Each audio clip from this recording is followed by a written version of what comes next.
Out having a wander along the riverbank with the spaniels, and we'll have a little chat about Graceland.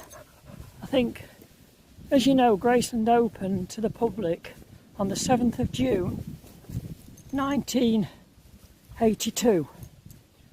Now I believe it was Aunt Delta and Jack Soden, who was the CEO of Graceland, and I believe he assisted Aunt Delta by holding the blue ribbon, and Aunt Delta then cut the blue ribbon with a pair of gold scissors, and then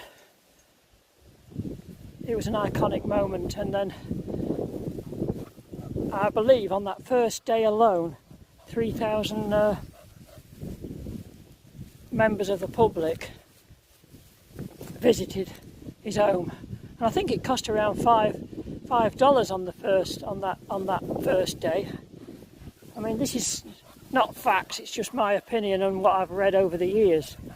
And I can remember at the time, I'd been a fan for about a couple of years at the time, and I can remember being in the Elvis fan club at the time, and I got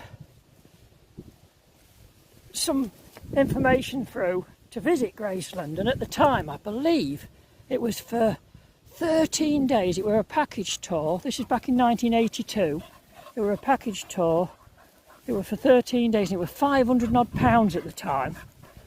And I thought, yeah, I'll go for that. But it had sold out, so I had to. They sent me another one, which was for 5 days for the same amount of money.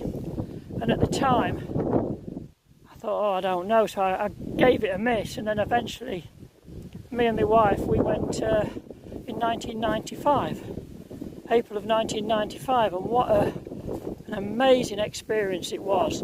And I believe if you're an true Elvis fan, I know it's very expensive these days, but it's just a memorable moment.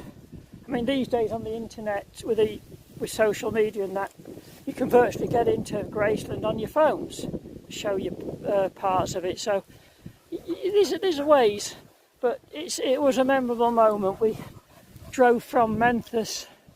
We got in at Nashville, and then we drove from Nashville to Memphis. It was an amazing experience. But I think Aunt Delta will go down in history for cutting the ribbon.